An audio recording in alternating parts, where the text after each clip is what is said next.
दीपावली की अमावस्या, आपको मालूम है? पर एक बात हम आपको कहें, लक्ष्मी जी बोली, एक बात हम आपको कहें। हाँ बोलिए। हम चाहते हैं इस अमावस्या को आप हमारे घर आई हो, अगली अमावस्या को हम आपके घर आना चाहते हैं। तैयारी करो। माता लक्ष्मी जी कह रही हैं कि अमावस्या के दिन मैं तुम्हारे घर में आऊंगी, जो कि कल की है प्रदोष के समय पर। प्रदोष का समय जानते हो ना, सूर्यास्त के समय जब होता है प्रदोष का समय, अगर घर का व्यक्ति एक घी का दीप लेकर उस जलाशय, नदी, तालाब, बावड़ी, कुआं, हेडपंप जो उसके पास में हो, जो जलाशय पास में हो, वहां पहुंचकर प्रदोष काल में दक्षिण की ओर दिया जो लगेगा उसमें बत्ती लंबी लगेगी, गोल बत्ती नहीं। कौन सी बत्ती? लंबी बत्ती। लंबी बत्ती जानते हो सब लोग? कपास की जो बाती होती है वो लंबी वाली, गोल बाती नहीं, फूल बाती नहीं, लंबी बाती। कपास की बाती को लंबा कर कर वो बाती घी के दिए में रखकर बाती का मुख दक्षिण का कर कर अगर दीप प्रज्वलित किया जाता है तो वो घर के पितर कभी बद्दुआ नहीं देते, उन पितर आशीर्वाद देकर ही जाते हैं। अमावस्या का दिन है, शाम का समय, जो जैसे अशोकनगर है, गुना है, शिवपुरी है, सीहोर है, भोपाल है, या आसपास के जितने गांव हैं, शहर हैं, इनके पास में जो नदी होती है, जो तालाब होता है, जो कुआं होता है, जो बावड़ी होती है, इसलिए कहते हैं अमावस्या की रात्रि बड़ी भारी होती है। क्यों कहते हैं? क्योंकि पितर सब इस मृत्यु लोक से चंद्रलोक होते हुए पितृ लोक जाते हैं। तो जो दिया जलाता है उसके पूर्वजों को प्रकाश, रोशनी और राह मिलती है। तो उसकी जिंदगी में कितनी भी उलझन चल रही होती है, कितना भी काम अटक रहा होता है, कोर्ट में केस भी चल रहा होता है, या कितनी बड़ी भी बीमारी हो रही होती है, अगर वो अमावस्या के दिन शाम के समय दिया लगा देता है नदी के घाट पर या तालाब या बावड़ी या कुएं के घाट पर, तो उसकी जिंदगी में जितनी अटकलें आती हैं वो सारी समाप्त हो जाती हैं और रास्ता मिल जाता है। इसलिए अमावस्या के दिन का महत्व है। लगाइए आप अमावस्या के दिन शाम के समय दिया नदी, तालाब, बावड़ी या कुआं कहीं भी एक जगह पर जाकर अपने पूर्वजों का स्मरण कर कर सिर पे माताओं से निवेदन है पल्लू रखकर, जिससे पूर्वजों का आशीर्वाद बना रहे। और पुरुष वर्ग अगर साथ में जा रहे हो तो धोख लगाकर प्रणाम कर कर, झोली पसार कर प्रणाम करना कि मेरे पितर, जब दिया लगाओ तो झोली पसार कर प्रणाम करो, मेरे पितर मेरे घर में खूब भंडार भर कर जाना, ऐसी कृपा करना और उनको कहकर जाइए।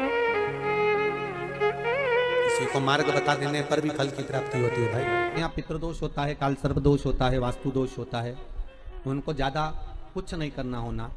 महाराज एक बेल का फल लीजिए। क्या लेना है? बेल का फल, बेलपत्री का जो फल होता है उसको ले लो, उसके अंदर का जो गुर्दा होता है, अंदर का जो भाग होता है उसको निकाल लीजिए, और उस बेल के फल में आटा सेक कर उसमें शक्कर मिलाकर उसको उसके अंदर भर लीजिए।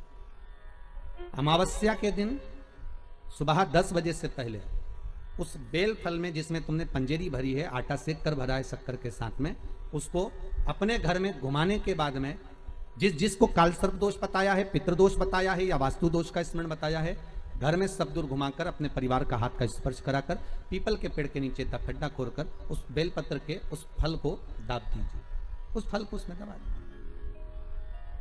महाराज केवल एक अमावस्या करना रहता है, पितरों के दोष से मुक्ति मिलती है और हमारे घर के कार्य सफल होना प्रारंभ हो जाते हैं। कार्य की सफलता होती है, कार्य में सफलता प्राप्त होने लगती है। हम तो कई बार कहते हैं महाराज जी, अगर ऐसा लगे किसी औषधि को आप ले रहे हैं, मालूम पड़े कि औषधि आपको लग नहीं रही है, शिव महापुराण की कथा करिए, मान लो औषधि आपको नहीं लग रही, आपने औषधि बहुत दिनों से ले रहे हो, कोई दवाई, मान लो आप किसी भी दवाई को ग्रहण कर रहे हैं और वो औषधि लगी नहीं रही है, वो शरीर को लगी नहीं पा रही और आप ठीक ही नहीं हो पा रहे, 15 दिन हो गए, 8 दिन हो गए, बताओ उतना की उतना ही कैटरीना है, उतना ही उतना अपना भरा हुआ, वही की वही लीवर, वही की वही किडनी, वही की वही स्मरण, सभी कुछ वही वही है, उतने की उतना ही। बीपी भी ऊंचा नीचा चल रहा है पर लेवल में नहीं आ रहा, शुगर भी लेवल में नहीं आ रही, तो प्रयास करा करो महाराज, बेलपत्री के फल का जो गुर्दा है, अंदर का जो भाग है फल का, उसको पानी में गला लीजिए और प्रदोष की प्रदोष, कम से कम प्रदोष नहीं हो और बीमारी जरा दवाई लगी नहीं रही हो तो बिना प्रदोष के भी कर सकते हो, उसको पानी में गलाइए।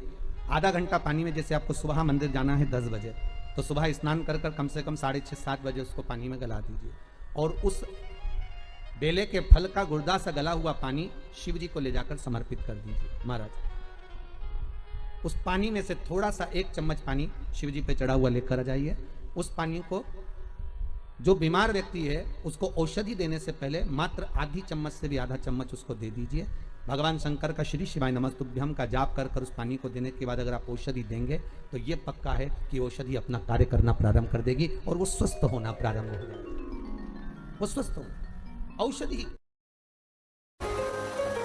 कभी मौका लग जाए, सारी दुनिया के लोग तुमसे कह रहे हैं तेरे घर में पितृदोष हो, 1 रुपए कमाते हो 1.25 रुपए खर्च होता है, मानसिक टेंशन बना रहता है।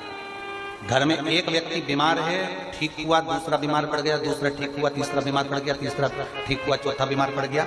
मतलब कहीं ना कहीं पितृ का भाव, पितृदोष का बह रहा है। किसी ने कहा तुमसे कि तेरे यहाँ पितृदोष है, तूने ब्राह्मण को भोजन करा दिया, पिंडदान करा दिया, तर्पण करा दिया, तिलांजलि करा दी, गया जी का श्राद्ध कर दिया, हरिद्वार चली गई, वहां पिंडदान करवा दिया, ब्राह्मण भोज करवा दिया, तिथि पर भोजन करवा दिया, सब कुछ करवा के देते। अब एक काम और करके देते, एक काम और करके देख लो। जब तुम घर में भगवान शंकर की आरती, तुम्हारे घर में शंकर जी का शिवलिंग है, भले काय का भी हो, छोटा सा, भले सियोर का कंकर शंकर हो, नर्मदा का कंकर हो, चाहे शंकर पारक के हो, पीतल के हो, स्टील के हो, लकड़ी के हो, जिसके भी हो, लोहे के हो, पाषाण के हो, जिसके भी हो, शंकर का शिवलिंग अगर हमारे घर में है और आप रोज प्रतिदिन भगवान की आरती करते हो प्रतिदिन, और आपको लग रहा है कि मेरे यहाँ तकलीफ चल रही है, ये ठीक ही नहीं हो रही, लगभग 1.5 महीना आप कम से कम 45 दिन, 1.5 महीने के करीब में ऐसा प्रयास करना कि भगवान की आरती, शिवलिंग, शंकर भगवान के शिवलिंग की आरती करने के बाद उस दिए को भगवान के सामने मत रखो, उस दिए को उठाकर जहां तुम पानी का मटका रखते हो, हंडा रखते हो, जिससे तुम पानी पीते हो, तुम्हारे रसोई घर में जो पानी का मटका, हंडा, बाल्टी, आरओ का पानी जिस मटके में गिरता है, हंडे में गिरता है, जिसको हमारे यहाँ पितरों का स्थान कहते हैं, उस स्थान पर, उस मटके के पास में, संडे के पास में, उस बाल्टी के पास में, जहां रसोई घर में पानी रखते हो, उस रसोई घर में पानी जहां रखते हो, उसके पास में उस दिए को भगवान के सामने नहीं रखना। आरती उतारने के बाद उस दिए को ले जाके सीधे परिंडे के पास में, उस हंडे के पास में, मटके के पास में उसको रखो। केवल 1.5 महीना कर देखना।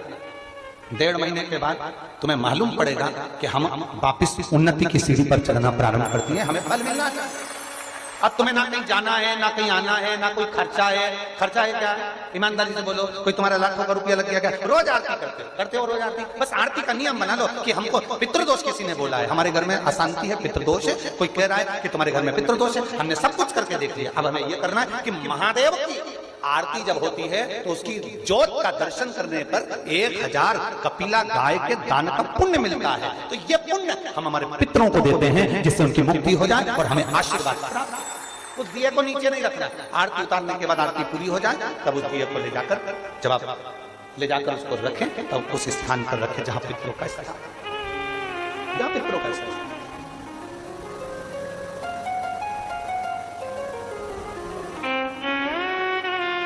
तो शिव महापुराण आज की जो आप सुन लेंगे तो जीवन कई के शरीर में माता जी भी आ जाती है और किसी को शरीर में पितर भी आ जाते हैं। अब लोग कहते हैं इनको पितर भी आते हैं और देवी भी आती है। तो बड़ी आश्चर्य की बात होती है कि शिव महापुराण कर रही है, शंकर की कथा कर रही है कि अगर पितर जिस जगह पर निवास कर रहे हैं कि उस स्थान पर देवी प्रवेश नहीं कर सकती, तो फिर कैसे कह सकते हैं कि इनको पितर भी आ रहे हैं, अर्थात कोई पूर्वज चले गए वो भी शरीर में आ रहे हैं और साथ में देवी देवता भी आ रहे हैं। तो अब ये आश्चर्य की बात पड़ जाती है। एक छोटा सा उपाय अवश्य करिए। आपके घर में पितृदोष है, आपको ऐसा महसूस हो तो किसी भी नवरात्रि के पहले जो अमावस्या पड़ती है, जिस दिन अमावस्या रहे उस दिन चावल की कटोरी में एक कपूर का टुकड़ा रख दीजिए, छोटा सा, और कपूर का टुकड़ा रखकर उस कपूर को दरवाजे के बाहर कटोरी में ही, चावल रखी हुई कटोरी में ही उसको पितरों का स्मरण कर जला दीजिए।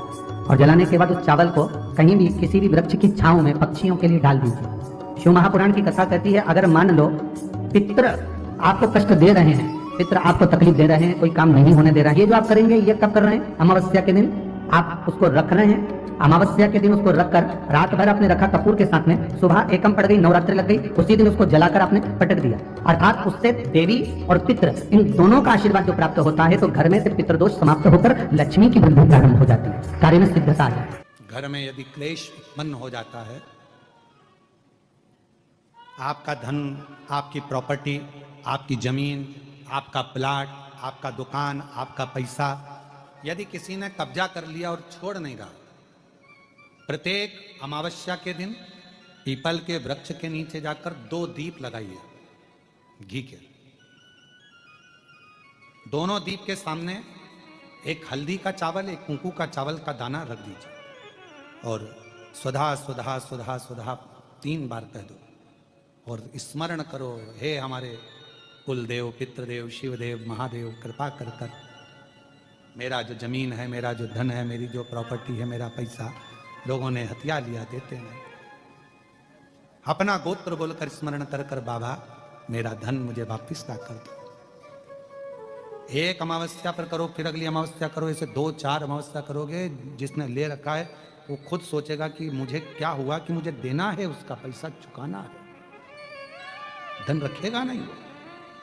अगर किसी व्यक्ति के जीवन में खो गया, कर्जे में डूब गया, कर्जा बहुत हो गया, पैसा चले गया, गाड़ी चली गई, मकान चले गया, सब गिरवे रखा गया, सब कुछ समाप्त हो गया, उसको प्रत्येक प्रदोष को, प्रत्येक अमावस्या को घी का दीप किसी भी पेड़ के नीचे, ये 5 वृक्ष बताए हैं पितृभाव के, उन 5 वृक्ष में से कहीं पर भी बड़, पीपल, आंवला, शमी, बेलपत्र आदि 5 वृक्ष में से किसी भी वृक्ष के नीचे प्रज्वलित करे और कामना करे, उसका कर्जा चूकता ही है। कितने भाग्यशाली। खूब भजन करो, खूब स्मरण करो। अमावस्या है, अमावस्या के दिन प्रदोष काल में, प्रदोष के समय पर, प्रदोष काल में शाम के समय पर जाकर किसी भी नदी, तालाब, बावड़ी, कुआं, कहीं ना कहीं जो आपके पास में हो, वहां पर एक घी का दिया, बत्ती का मुंह दक्षिण की ओर कर कर अवश्य जला कर जाना। सारे पितृदोष समाप्त हो जाएगा, सारा पितृदोष समाप्त। अमावस्या के दिन किसी भी जलाशय के पास में, नदी, तालाब, बावड़ी, कुआं, जो आपके शहर में, आपके गांव में, आपके नगर में हो, वहां जाकर लगा दे। अगर नदी, तालाब, बावड़ी, कुआं नहीं है तो पीपल का वृक्ष हो या बेलपत्री का वृक्ष हो या बट का वृक्ष हो, उसके नीचे लगा दो प्रदोष काल में। पर अमावस्या के दिन लगाएं जरूर। क्यों? क्योंकि अमावस्या के दिन पितृ शाम के समय प्रदोष काल में शंकर भगवान का नाम जाप कर कर नदी, तालाब, बावड़ी पर पानी पीने जाते हैं। वहां से जल का आचमन कर कर पितृ अपने लोक को चले जाते हैं प्रदोष काल के समय पर। इसलिए प्रदोष काल में जलाशय के पास में, बावड़ी, कुआं, नदी, तालाब के किनारे पर दिया लगाया जाता है दक्षिण की ओर मुख कर कर बत्ती का। तो पितृ आशीर्वाद देते हुए जाते हैं कि फलो फूलो, आगे बढ़ो, उन्नति करो, तरक्की करो। यह पितरों का आशीर्वाद रहता है, पितरों का वर रहता है। आप देंगे उसको मिलेगा। 3 वृक्ष पितरों के तुल्य हैं। पहला पीपल, दूसरा बट वृक्ष, तीसरा बेलपत्र का वृक्ष। ये पितरों के तुल्य हैं। अगर आपको रात्रि में नींद नहीं आ रही है, ऐसा लगता है कि रात्रि को 1 घंटा 1.5 घंटा सोने के बाद कुछ गलत गलत विचार आने लगते हैं, नींद सुबह 3 बजे तक, 4 बजे तक नहीं आती, 4 बजे के बाद फिर नींद आती है, तो एक प्रैक्टिकल जरूर कर कर देखना। एक प्रैक्टिकल करने में क्या जाता है? प्रयास करने में क्या कुछ जाता है क्या? प्रैक्टिकल कर कर देखना कि कहीं सीवर वाला महाराज झूठ तो नहीं बोल रहा। तो प्रैक्टिकल करने में कुछ नहीं जाए। 1 लोटा पानी लो, उसमें थोड़ा सा कच्चा दूध डाल लीजिए, बेलपत्री का पेड़ या पीपल का पेड़ या बट का पेड़, इन पेड़ के नीचे ले जाकर उस दूध को दोपहर में सुबह 10 बजे से लेकर 12 बजे के बीच में ले जाकर चढ़ा दीजिए। रात्रि को फिर ना आपको प्यास लगेगी, ना भूख लगेगी, नींद एक बार लगी तो सुबह ही खुलेगी। प्रैक्टिकल करने में क्या जाता है? पानी डालने में तुम्हारा कुछ जाएगा? अरे बोलो तो सरी, हाँ मैं 10 रुपया का दूध जरूर उसमें, और तुम इतनी चतुर हो, इतना सारा दूध थोड़ी डालोगी, तो 2 चीज का डालोगे। कहाँ तुम इतना डालने वाली हो है?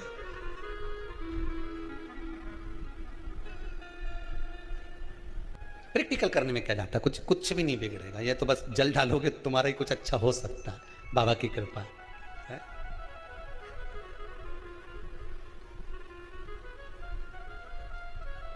तीन वृक्ष पितरों के तुल्य हैं।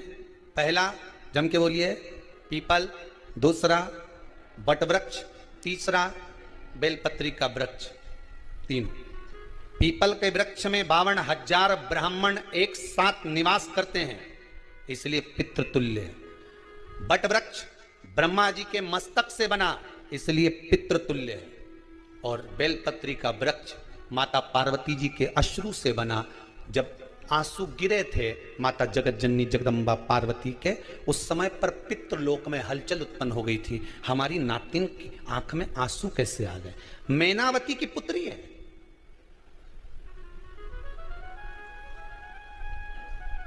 पितरों की नातिन, इसकी अश्रु कैसे गिर गए?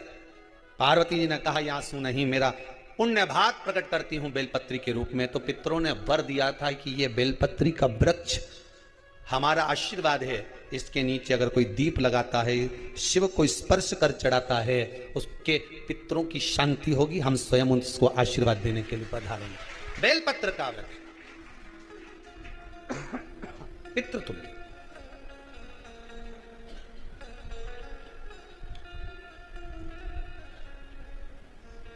तो रात्रि को अगर भूख लग रही है, प्यास लग रही है, तो पितृदोष।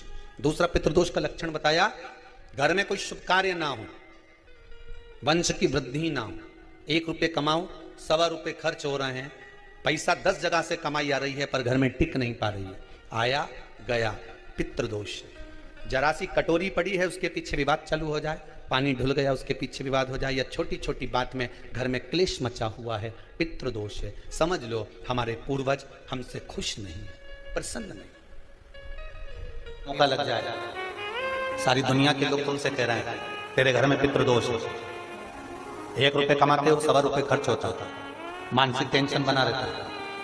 घर में एक व्यक्ति बीमार है, ठीक हुआ, दूसरा बीमार पड़ गया, दूसरा ठीक हुआ, तीसरा बीमार पड़ गया, तीसरा ठीक हुआ, चौथा बीमार पड़ गया, मतलब कहीं ना कहीं पितृ का भाव, पितृदोष का भाव है। किसी ने कहा तुमसे कि तेरे यहाँ पितृदोष है, तूने ब्राह्मण को भोजन करा दिया, पिंडदान करा दिया, तर्पण करा दिया, तिलांजलि करा दी, गया जी का श्राद्ध कर दिया, हरिद्वार चली गई, वहां पिंडदान करवा दिया, ब्राह्मण भोज करवा दिया, तिथि पर भोजन करवा दिया, सब कुछ करवा के देते। अब एक काम और करके देते,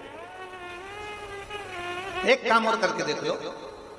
जब तुम घर में भगवान शंकर की आरती, तुम्हारे घर में शंकर जी का शिवलिंग है, भले काय का भी हो, छोटा सा, भले सियोर का कंकर शंकर हो, नर्मदा का कंकर हो, चाहे शंकर पारक के हो, पीतल के हो, स्टील के हो, लकड़ी के हो, जिसके भी हो, लोहे के हो, पाषाण के हो, जिसके भी हो, शंकर का शिवलिंग अगर हमारे घर में है और आप रोज प्रतिदिन भगवान की आरती करते हो, प्रतिदिन, और आपको लग रहा है कि मेरे यहाँ तकलीफ चल रही है, ये ठीक ही नहीं हो रही, लगभग 1.5 महीना आप कम से कम 45 दिन, 1.5 महीने के करीब में ऐसा प्रयास करना कि भगवान की आरती, शंकर भगवान के शिवलिंग की आरती करने के बाद उस दिए को भगवान के सामने मत रखो, उस दिए को उठाकर जहां तुम पानी का मटका रखते हो, हंडा रखते हो, जिससे तुम पानी पीते हो, तुम्हारे रसोई घर में जो पानी का मटका, हंडा, बाल्टी, आरओ का पानी जिस मटके में गिरता है, हंडे में गिरता है, जिसको हमारे पितरों का स्थान कहते हैं, उस स्थान पर, उस मटके के पास में, संडे के पास में, उस बाल्टी के पास में, जहां रसोई घर में पानी रखते हो, उस रसोई घर में पानी जहां रखते हो, उसके पास में उस दिए को भगवान के सामने नहीं रखना। आरती उतारने के बाद उस दिए को ले जाके सीधे परिंडे के पास में, उस हंडे के पास में, मटके के पास में उसको रखो। केवल 1.5 महीना कर देखना। 1.5 महीने के बाद तुम्हें मालूम पड़ेगा कि हम वापिस उन्नति की सीढ़ी पर चढ़ना प्रारंभ करती है, हमें फल मिलना चाहिए। अब तुम्हें ना कहीं जाना है, ना कहीं आना है, ना कोई खर्चा है। खर्चा है क्या? ईमानदारी से बोलो, कोई तुम्हारा लाखों का रुपया लग गया क्या? रोज आरती करते हो रोज आरती। बस आरती का नियम बना लो कि हमको पितृदोष किसी ने बोला है, हमारे घर में अशांति है, पितृदोष है, कोई कह रहा है कि तुम्हारे घर में पितृदोष है, हमने सब कुछ करके देख लिया। अब हमें यह करना है कि महादेव की आरती जब होती है तो उसकी ज्योत का दर्शन करने पर 1000 कपिला गाय के दान का पुण्य मिलता है। तो ये पुण्य हम हमारे पितरों को देते हैं, जिससे उनकी मुक्ति हो जाए और हमें आशीर्वाद। उस दिए को नीचे नहीं रखना, आरती उतारने के बाद आरती पूरी हो जाए तब उस दिए को ले जाकर, जब आप ले जाकर उसको रखें तब उस स्थान पर रखें जहां पितरों का स्थान, जहां पितरों का स्थान।